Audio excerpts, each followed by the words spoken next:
Hey guys, what's up? And welcome to another episode of Crew Call. I'm here with Jayson Belt today. We're going to talk about some film and TV things and life amid the coronavirus and production. So without further ado, I'm going to bring in Mr. Jayson Belt. Hello, Hey hello. Jason, how are you doing today? I'm good. I'm good. So you are down in LA and living life down there right now, which is probably a little crazy, but not too bad. Yeah, we're actually in Long Beach. We've lived here, gosh, man, I can't remember how long we've lived here. At least 15 years, I guess. My wife grew up here.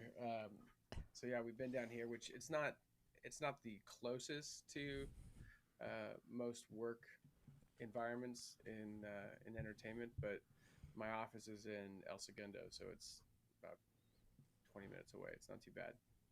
Right now, it's Very actually great, nice. but no one's going into the office, so it doesn't matter.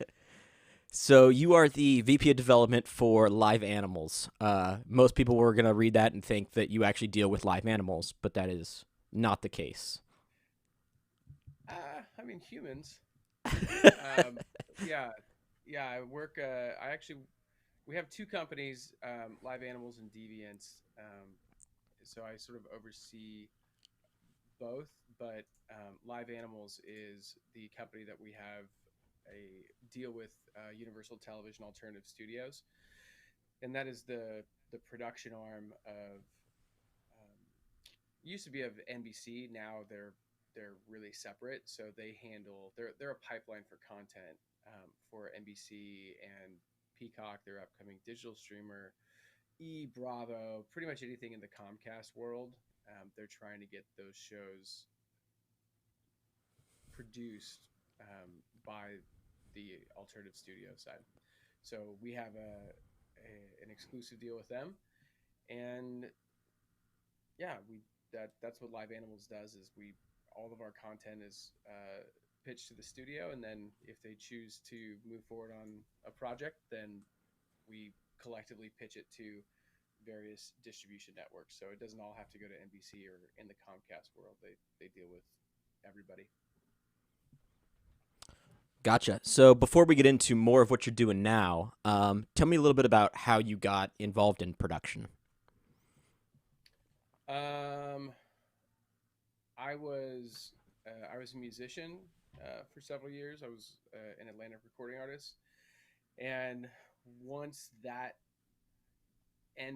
chapter of my life ended, I went into assistant editing, and the Avid Media Composer platform is very similar to Pro Tools. It's actually owned by the same company, so the transition for me was pretty simple, and kind of learning how to work with the software. And I became an editor shortly after that. And the first big show I worked on was American Idol, still in its heyday, and did that for several seasons, and realized early on that there's a ceiling both financially and creatively with being an editor. So I started to pivot to production, and was working on a show called Hollywood Game Night, and um, kind of negotiated what I would do on that show for specific titles to kind of move myself forward on the production side. So the first season I was there, I was a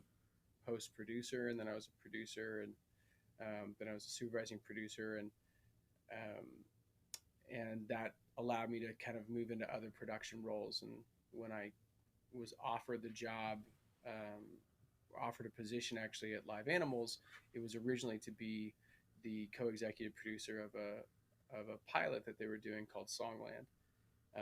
So that's kind of the journey that I took to get into production. Nice. Did you do any like film school or anything like that? No, I was a vocal performance major at a very small private Christian university that I did not graduate from. So no background in TV at all. Right on. Well, I know. I mean, being in the production world myself, it's like there's so many people who take different paths. There's so many different paths to get there, and it's more about who you know and what you learn on the job than anything else, really. Yeah, I think that's true. I think my brother and I are both in this industry, and I think what has allowed us to have pretty you know pretty reasonably successful careers is we both adhere to the idea that there's nothing more important than being someone that other people want to be around. And when you're, especially when you start out and you're editing, the biggest requirement, as far as I'm concerned, is you have to be personable and you have to be kind, and ultimately you're spending the majority of your time with these people doing this work. So if you're not helping to create an environment that people want to be in, you're not going to get hired for things. So you can get away with not being the best at your job if you are consistently someone that people want to be around. Yeah, and I guess he's your cousin too, is also in this field, Mr. Jeremiah. Yeah, yeah, I've yeah, I've worked yeah. with He him does. in various aspects. Yeah, he's he's a visual genius. That guy. He's very, very Yeah, gifted. yes, he is. So it's a whole family affair at this point, right? Apparently, I mean, I was able to get Jeremiah his company years ago when I was working on Hollywood Game Night. We wanted to redo the open of the show, and we had to we had to put out kind of an RFP, a request for proposal, for getting a bunch of companies to bid the job. And I really wanted him to do it because they were, it's a small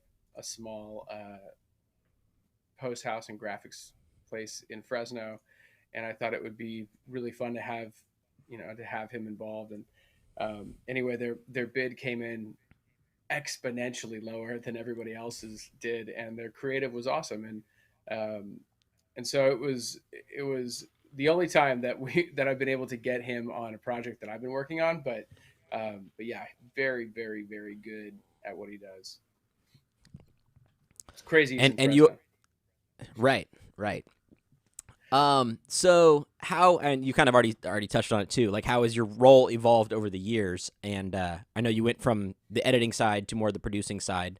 Um, what was the why did you want to change that, or was that just kind of how you felt called to change your position? Um, I didn't. I never really enjoyed editing, to be perfectly honest. It was something that I could do, and so I fell into that role because I was good at it.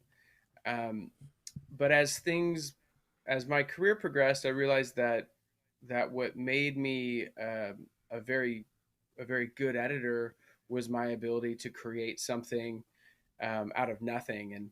And American Idol in particular was really helpful for that, because they would shoot so much content, and in it was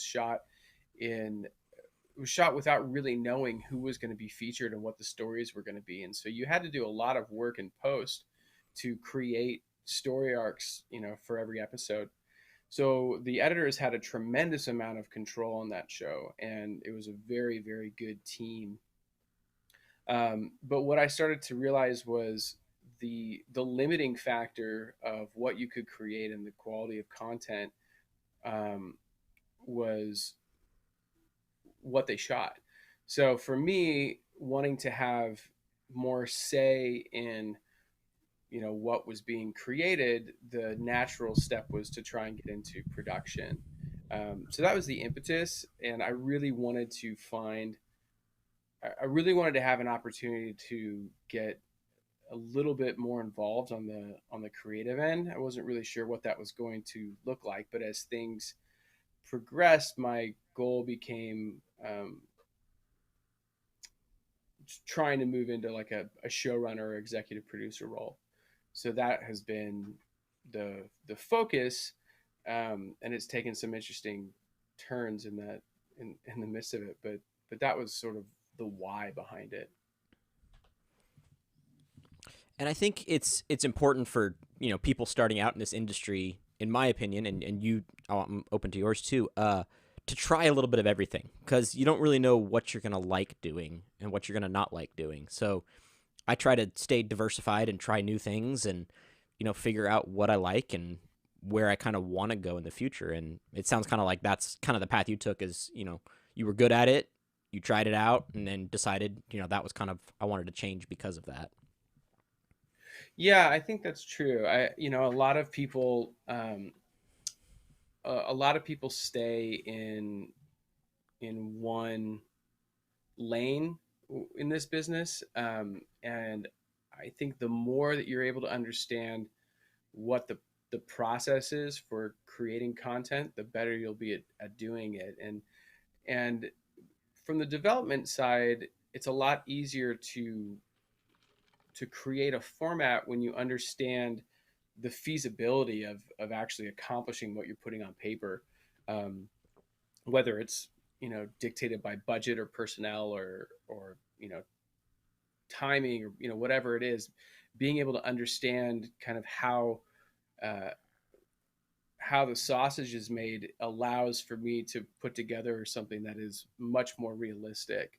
So when we did, when Songland finally got the green light for a pilot, I I wanted to be a part of everything. I wanted to understand, as much of the budget as I could. I wanted to know, you know, who our lighting designer was and why he was making these choices and how that was going to impact the set, and all these different pieces, and really understand the process of our set build and our load in, and who is taking care of what, and really just trying to soak up as much information as I could get, um, because when you do that, the people that are filling those roles, they, at least in my experience, they trust you because they know that you care about what they're doing, and your ability to communicate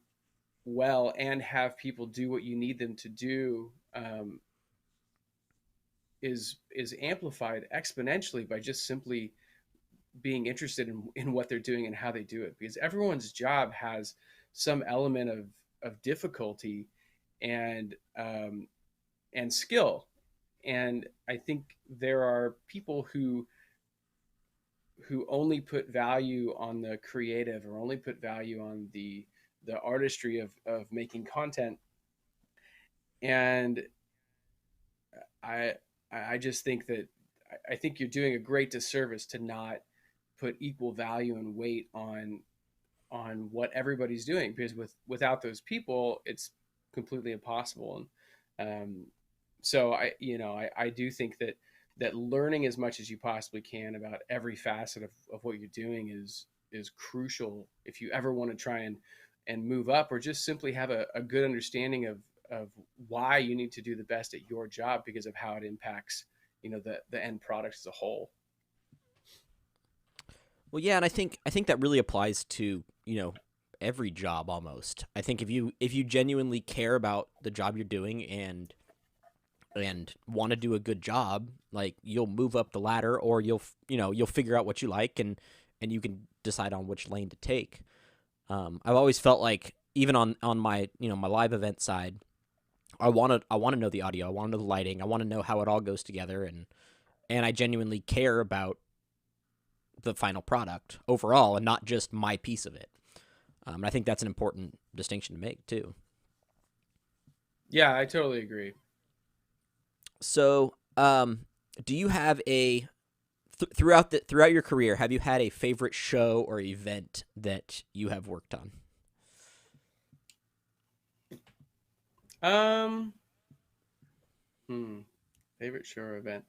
Well, my favorite show that I've worked on is Songland. I mean, that was it was the first show that I was a part of uh, developing. It was the first show that I really had a chance um, to be integral in in producing, and I was able to make a lot of decisions on the look and feel of that show.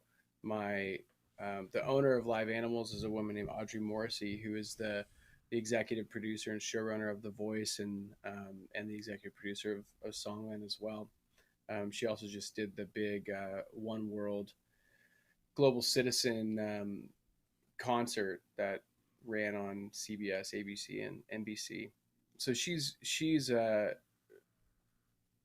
phenomenal producer, longtime Mark Burnett go-to person, and being being able to work underneath her and understand how to, you know, properly produce a show was it has been just incredible.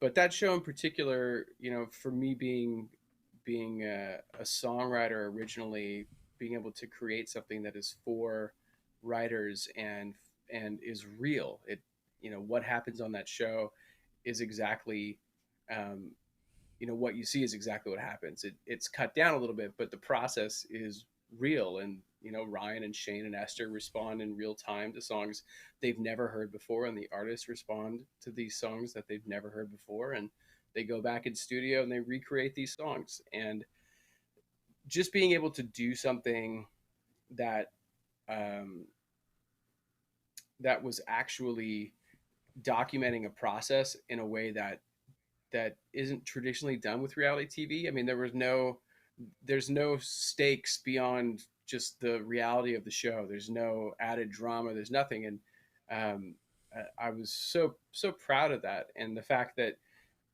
you know, the episode that I produced was season one episode with Charlie Puth, and that episode is what got us an order for another 10 shows. So just something really proud um, about that whole experience for me. So I think as far as a show, that was, you know, to date my favorite. And the other big experience was um, we when I first came to the company, Songland, NBC kept on pushing the pilot date for Songland, um, and Audrey, I, I'd come over there originally to do that, and also to help them with this dance show that they were doing, what's called a presentation for NBC. And so I came over to help produce, kind of rework the format for this dance show. And as Songland kept getting pushed, and we finished the dance show, um, I was preparing to leave and go take another job, and Audrey came up to me and asked me, she's like, you know, what are you going, like, what do you have in front of you? And I said, well, I'm not sure. I may go on America's Got Talent or something like that. And she said, well, what if I pay you to stay? And I'm like, and do what? And she's like, I don't know yet. But we'll figure it out. And um, and we did. And so I did. I stayed, and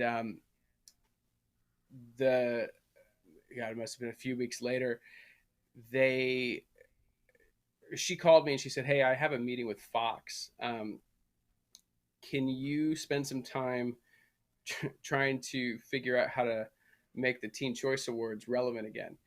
And it was on a Thursday. I said, when's the meeting?" She's like, "It's on Monday." I'm like, "Oh, great, okay." So I spent the weekend just trying to come up with a bunch of ideas of the what could make that show interesting again, particularly for, you know, for Fox. Their audience for that show was 12 to 19-year-olds, and that is the biggest audience that is no longer watching television.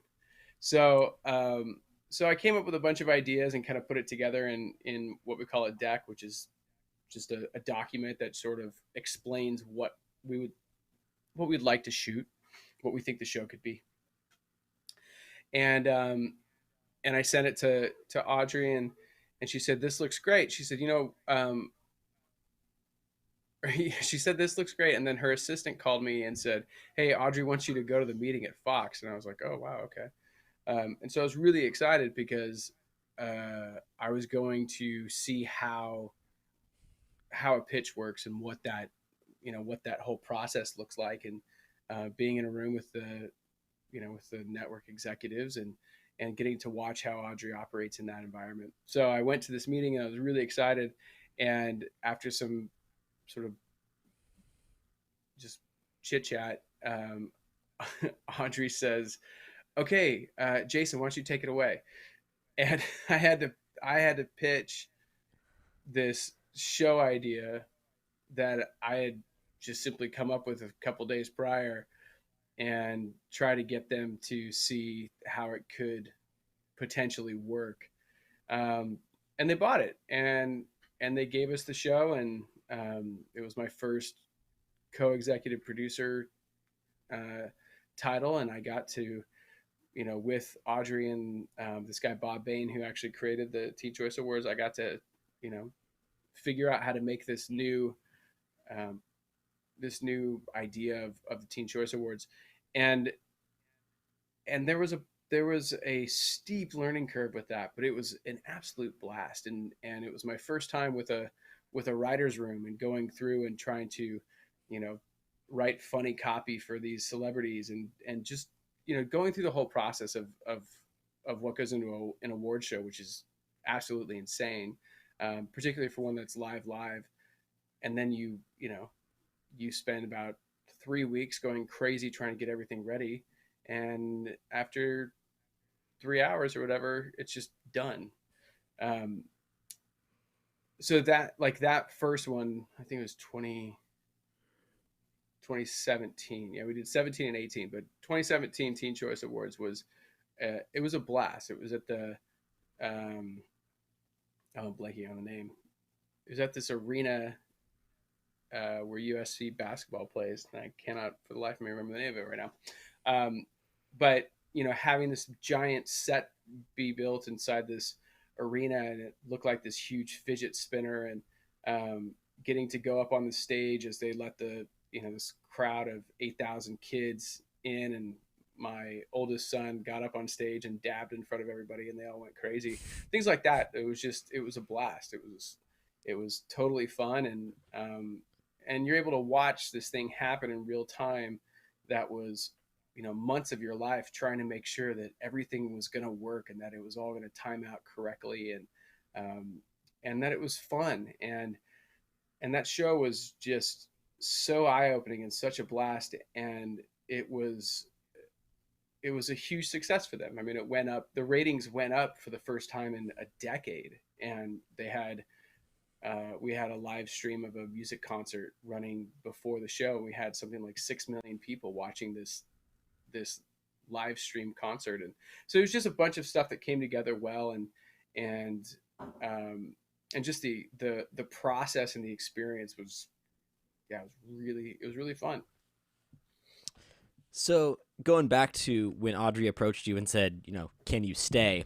I know I've worked for a lot of companies, and there are definitely those situations where that you just want to stack the deck and you want to have a good team, even if you don't necessarily know what they're going to do yet. You have the right people around to solve problems, and it seemed like that was kind of your situation too. And as an executive producer, do you what kind of leadership style do you take when you are building kind of your team for an event like that, or a show, or however that may happen? um yeah, I I'm very open-handed, so I want the best people to do the best work, and I want the best idea to win all the time. And um, I think you have to have a level of confidence in yourself to be able to say, hey, like I'm going to do the best job I possibly can, um, and trust that the people who have put you in that position believe that you are doing a good job. Um, and if you have that kind of security, then you're able to get the best people around you, and you're able to encourage them to do their best work and give them the credit for it. And that's always been a big thing for me. Like if someone has a great idea for a show or whatever, I I want to always be the person that says like, hey, this was actually Buzz's idea, or this was Marnie's idea, and I think it's great. Um,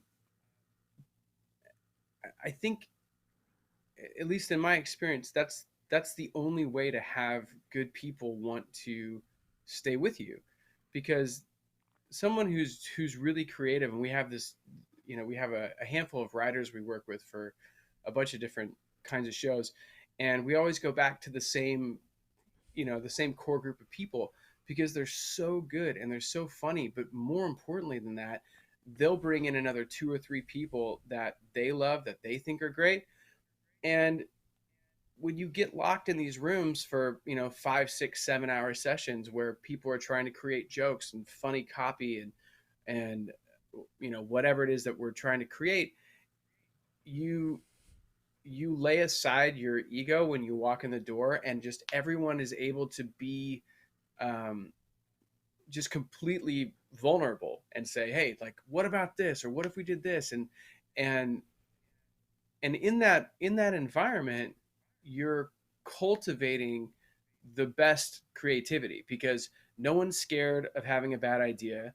And you may get ribbed, and people may they may give you hell for having a bad idea, but at the same time, they're saying, so let's think of another one, like think of something else. And that model, um, for how the writers room works, is how I like any show that I work on to operate as well. Like, I want people to feel safe to say what they want to say, and to try what they want to try, and to be willing to fail. Um, and I haven't worked on a lot of shows that feel like that. So the more I'm able to encourage that, I think the happier I am, for sure, and hopefully the happier people are to work with me on stuff. Um, so yeah, I think that's sort of the big thing for me. I agree. I think you want to assemble the best team you possibly can, but the way that you hold on to people is by valuing them, and by encouraging their creativity, and making sure that they are aware that just how much they're worth, and that you're not afraid to share that information. I mean, anytime, yeah, I think taking credit for someone else's work is a terrible, terrible thing. And it happens a lot in this business. And so I really try to be intentional about saying, hey, this was a group effort, but so and so did this, and I think it's awesome, and whatever. But the point being that assembling a good team is paramount to having success, but maintaining success is only you can only do it if you're able to maintain that team. And it's it's hard to keep good people.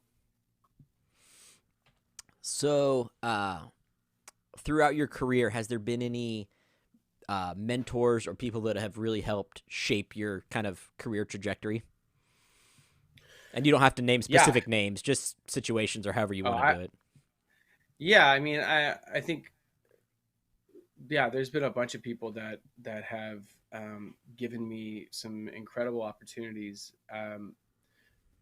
The the first one was this guy named Bill Durande, who was the owner of a company called Chainsaw. It was a post production house, and it was my first staff job. They hired me, and gave me an opportunity to go work as an assistant editor on this show called Moment of Truth, which was a this lie detector show on Fox for a minute. And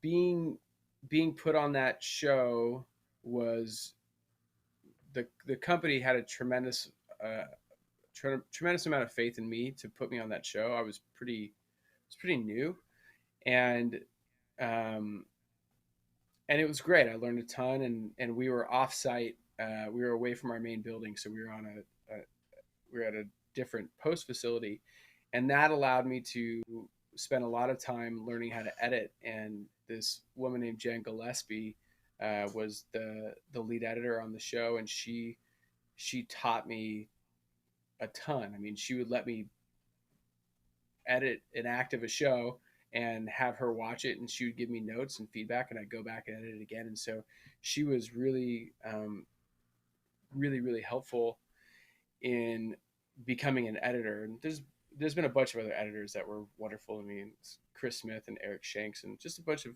of great people.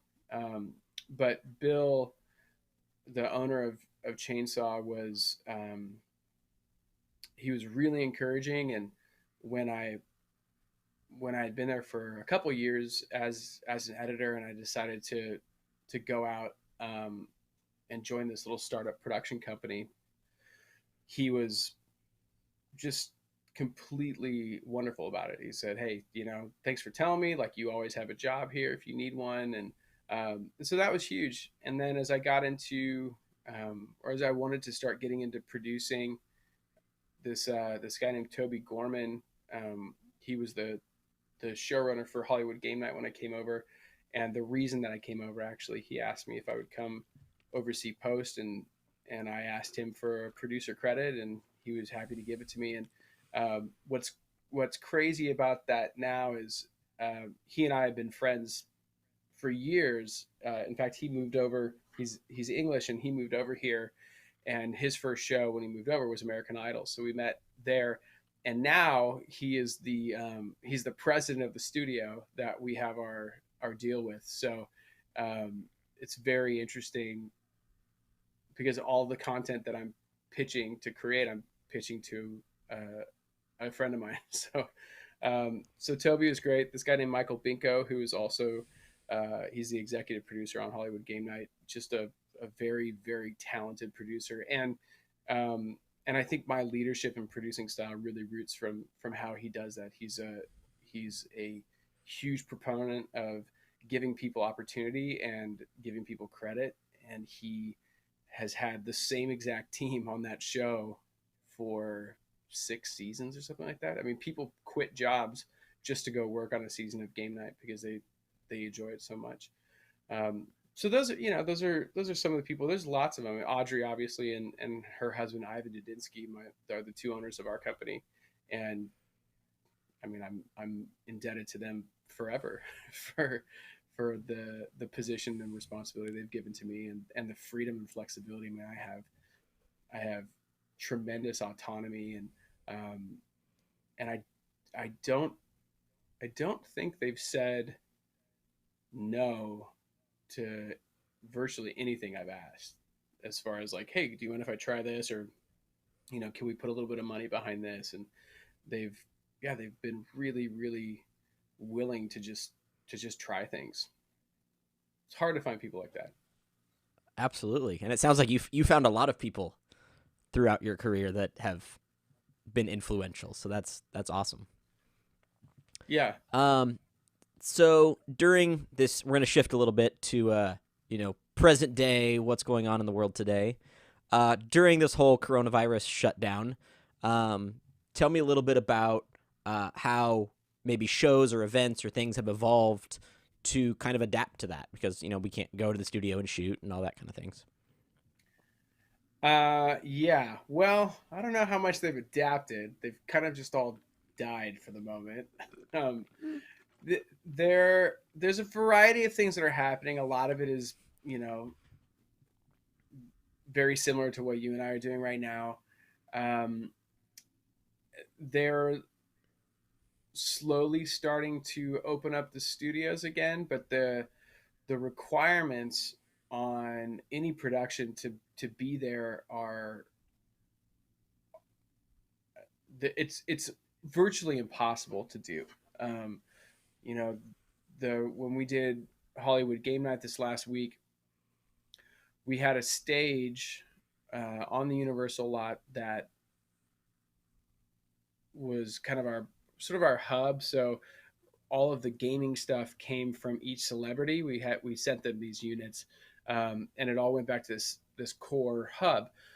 But at that studio, which is a massive, I don't know, probably 12,000 square foot soundstage, um, there were only 10 people allowed to be in that building, and it's really difficult to make a television show with 10 people. So they're slowly starting to figure things out.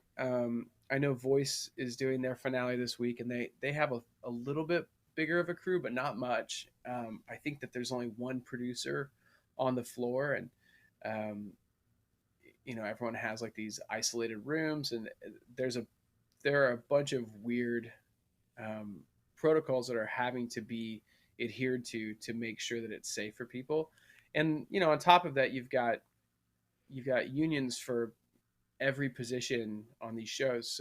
So all of the unions are wanting to make sure that their people are safe and protected. And yeah, it's a tough industry to try and move forward when you're not allowed to work how you traditionally do. So to answer your question, there are there are some shows that are starting up. There are a couple shows that are doing that are quarantining the entire cast and crew to allow for them to shoot. Um, I would imagine you've probably read about Tyler Perry's studio in Atlanta, Georgia. He has something like I think he's got over 100 rooms on his campus that people can stay in, so they're able to quarantine entire productions and shoot a full season of some of their scripted content over the course of a few weeks. um, and there's a couple shows that are looking at that type of model. I think Temptation Island's doing something similar to that. Survivor was talking about doing a quarantine production. The Bachelor has been looking at that as well, or Bachelorette, whichever the next one is, I forget. Um, so people are trying to pivot, but I think moving forward for a while, we're probably not going to have studio audiences, um, which is it's not it's I don't think as a viewer people will notice. Because you would still add applause and laughter and things like that. Otherwise, the show just feels really weird. In fact, I added it for the game night social distance edition. We added applause and we added laughter just because, well, for two reasons. Number one, because it's hilarious to think um, that Jane Lynch needed applause or laughter to do the show, but also because watching it without that stuff just felt really weird. And it's strange what we're now really accustomed to for content, particularly like competition or game format content. You're so used to laughing along with the people that are there laughing at it. And so I think losing studio audiences will be something that happens for a while until there's a vaccine, or who knows. um, and and they're going to need to limit crew. They're going to need to limit the number of people that are working on things, and how they do that. There are certain roles that I think you can do safely and reasonably with the current restrictions in place, and there are other things that are just really hard. I mean, a video truck for any of these big shows, whether it's The Voice or whatever, is a very small, tight space that usually has somewhere between uh, 12 and 18 people crammed inside there. It's the director and the AD and the script supervisor and the lighting designer, like all these people in a very confined space. It's a trailer, really, like a fifth wheel trailer. And I'm not sure what the solution is going to be for that right now. I mean, there are a bunch of different ways to do it, but no one has quite figured out what we're going to land on. So there's a lot to be uh, improvised. Yeah, and I saw that UFC is starting to do stuff in Florida now, and NEP was like retrofitting some of their trucks with like glass partitions between all the positions, and moving seating around so that they can have the people in the truck. And yeah, I think everyone's trying to be creative in their own way to adapt to it, and nobody really knows what's going to Yeah, happen. I no, I mean, I'm not sure that Florida should be the model for anything ever, but um, but yeah, they're doing a bunch of stuff. I was talking to a friend this morning actually who is a major league soccer player, and one of the things that he had heard that was being floated um, was uh, something about doing like a big tournament and all the players being quarantined. And this isn't just for soccer. I mean, this has been a conversation for a handful of sports, but just the idea of taking people away from their families potentially and try to do this just so we have some sport. I mean, I get it. Like, I know that people want to watch stuff, and I know it's important, but man, I don't know if it's worth it.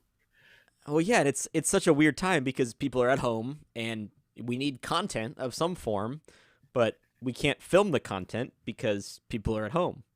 So I feel Right. like, Well, yeah. it's true, which is also why Netflix is positioned to do very, very well for a while, because all of their content is shot so far in advance that they have. I don't know what the number is. I'm assuming it's in the dozens of shows that are already filmed that were slated to be released, whenever, late 2020 or early 2021, because it takes them a year to get everything ready for international distribution. So it's got to be, completely translated, sometimes revoiced, and blah blah blah blah for other territories. Um, but yeah, you're right. I mean, we are looking at ways to do content that are new and innovative. Um, we have a show. Actually, I have a pitch meeting in an hour and 47 minutes about a new concept that we're talking to NBC about, and it's scalable. So it's a show that we could shoot right now with people from home and still have the exact same kind of content. And then when we're able to, we can convert it into a hybrid show where you've got uh, a cast of like a panel that's in studio with a host, and then you're able to connect with contestants that are remote. So, we're trying to figure out ways to do content that will survive beyond this speed bump, this blip in humanity. Um, but the big thing that the networks are all saying is that they don't want to focus on quarantine content, as they're calling it. They don't want to have a bunch of glorified Zoom calls and try to pretend that that's a TV show.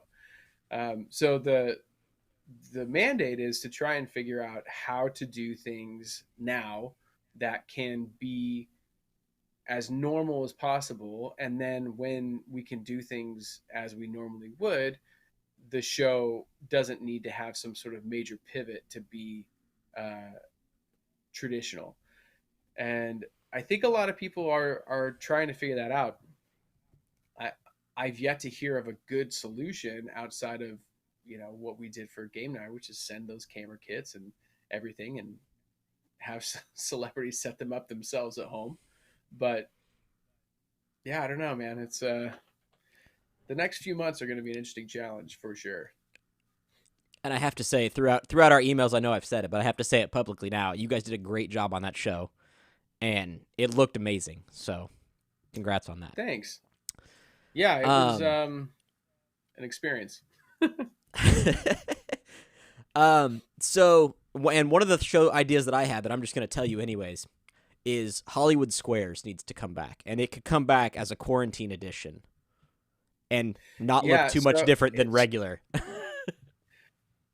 uh let me see if I can pull this up. So VH1 owns Hip Hop Squares, Oh, that's right. Okay. which is the I don't know, their version of Hollywood Squares, and I believe that they're going to be shooting that in the next couple months. I think I'm not Because it would 100% look sure on that, relatively but the same as it live. You it just would put not people in look the any boxes different.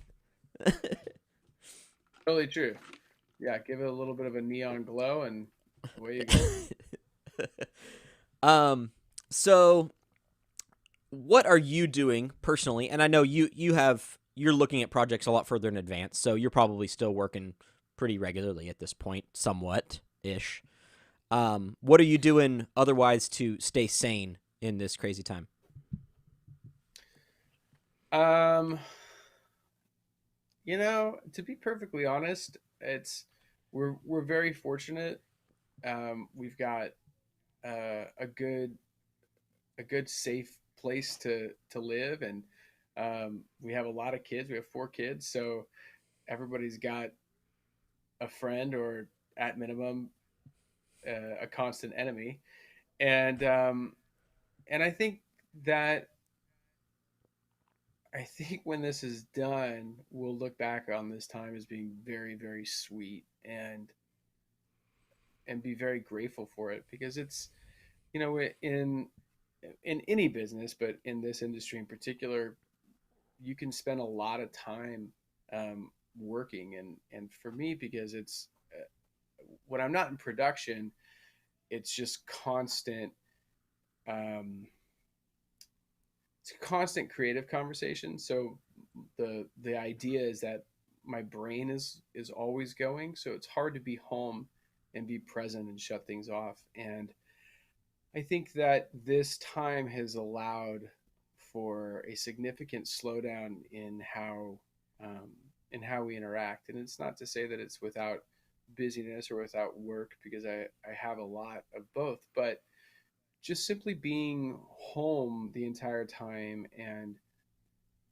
watching how my kids interact and how my wife is handling all of their school stuff and things like that and trying to participate as much as I can. It's been yeah, there's been a lot of joy in that. So as far as staying sane, I haven't um I haven't hated this. I haven't felt, I mean, there are things that are obviously, we're missing out on relationally and um with community and things like that and with family as well. But on a personal level, I find that this time for me has been really um, kind of a recharging opportunity. So I'm looking forward to being able to do the things that I love. I mean, I have a new band, and we were supposed to play our very first concert on March 27th. So I'll be grateful to play a show at some point next year, I guess. Um, but we're still, we still talk a lot, and we're still writing music, and so I do that stuff on the side, um, and I do a lot of calls with friends, and those are the things that are sort of bittersweet, right? Like you miss that connection, and so you do what you can to connect, but it's not quite the same. Um, so yeah, we have those things going on. We have routine. We we don't order out a lot of food, but we do on Friday nights because that way we know that the weekend is coming and the weekend's supposed to feel different than the week. So we do little things like that to maintain some semblance of routine. Um, but yeah, I mean, that's about it. Like things are slow. We had a Mario party last night. My wife and our 2 oldest kids, and my wife and I won. So it's important to beat the children at whatever you can, um, all the time. That's, I think, the most sane thing we can do. Just just make them feel like we are the best at everything. I think you and I are both right on the same track there because my life is usually very chaotic. I travel for work. I don't really ever have a normal work schedule, and this has been a very nice like forced reset for me as a self-proclaimed workaholic who always says they're gonna take some more time off. This has forced me to do it, and it's really been a great experience. So um, Yeah. it's been really nice, all things considered. Um, so going back to the family part, you know, you work long hours probably when you're in production. Um, how do you during the normal life? How do you balance the work and family life? In the before times, uh, Yes. Oh man, not well, if I'm honest. Uh, Not for a lack of desire, but I think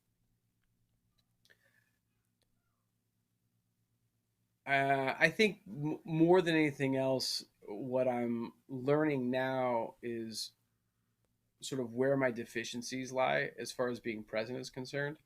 Um, so that's the hardest thing with balance when things are normal is if I'm not in production, my hours are usually pretty good. I don't have a set time to be in my office, and my schedule is usually just sort of dictated by meetings and when those take place. But when I'm home, it's really hard to just be home, and I'll be getting emails or phone calls until, well, it depends. Sometimes I'll get emails until like 2 in the morning. Um, so it's hard to just turn that off. And I think the what I want to be, what I'm striving to be, is someone that is able to put boundaries on what I do and when I do it. And I'm not great at it right now. It's sort of impossible because everything just kind of blends together. But when I go back into the office, my goal is going to be having having my hours, my actual work hours, be over at a specific time. And I haven't been great at that. When we're in production on something, kind of all bets are off because you have to get stuff done because you're going to be shooting. And then when that's done, it's done. And to my wife's credit, I mean, with the Hollywood game night thing, it was, I think I did three straight 21-hour days, and it was miserable, and I was no help to anybody, and I might as well have not been here. But what she said was, she's like, so when are you done with this? Before it started, we had the conversation about it, and I said it's gonna air on May 12th. She's like, okay. She said, well, then I know from May 6th through May 12th, it's gonna be crazy.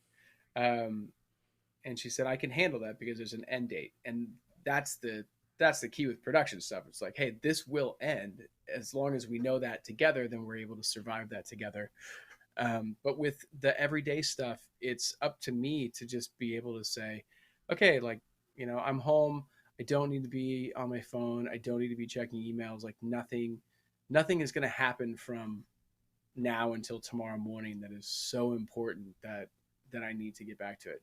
Um, anyway, that's what I want to be able to say when it gets back to that. I have not been great at that. And when things get out of balance, I may not necessarily be the person that recognizes that. So I'm super grateful because I have a spouse and children that are are able to call out when things are out of whack. And for me, what that ends up looking like is I'll end up being pretty short with people, or I'm feeling stressed, or I'll have anxiety, or whatever it is. And it always comes back to the same stuff. It's just not having that balance. And I think we do that to ourselves under the veil of responsibility or providing for our family or whatever we want to call it. When the truth is that, working really hard makes you feel good about yourself. It makes you feel like you're doing something that is giving you a sense of identity, or is giving you, whether it's an egocentric, inflated sense of self worth or whatever. It's fulfilling something that I think all of us have to a certain extent. And I think the older I get, the more I realize that it's I'm not gonna I'll never be remembered for some random show that I produced. I mean, it just I won't be, but I will be remembered by my children for the kind of father I am, and I will be remembered by my wife for the kind of husband I am. And if I can't slow down enough to do that well, then the rest of it doesn't really matter. I should just, if that's all I care about, then I should probably be single and just be a workaholic. So uh, my goal is to be more measured and present when things get back to normal, and I'm hopeful that this time has allowed for a proper rebuild of the foundation to get to a place where that becomes a huge priority. I hope. I couldn't agree more. And I know I am the same way. When I'm home, I am on my phone. And I'm a freelancer, so I'm always trying to find new jobs, and I don't know what's next. And Yeah. so that's the veil that I put it under is, I got to find where the money's coming from next. So that's definitely the challenging part. So kudos to you for realizing that and making changes to, adapt to that. That's really awesome. And I know I can That's the use a lot goal. of those tips. We'll see how it I'll, fleshes out. I'll check in with you. Great. For my sake as well, because I'm always looking for people who are doing things right, and I think you're doing things right. So, Oh, thanks, man. that's awesome. So what is next for Jayson Belt? I know you got a new band. You can feel free to pitch the band if you want to. Everyone check it out. But what else is next? Yeah, nothing to pitch yet on the band. We haven't recorded anything yet. The next, well, I don't know exactly. We have a project called Menudo that the studio announced last week or 2 weeks ago, that we are going to be producing in partnership with Universal Television and Mario Lopez. So Mario is going to be the host of the show.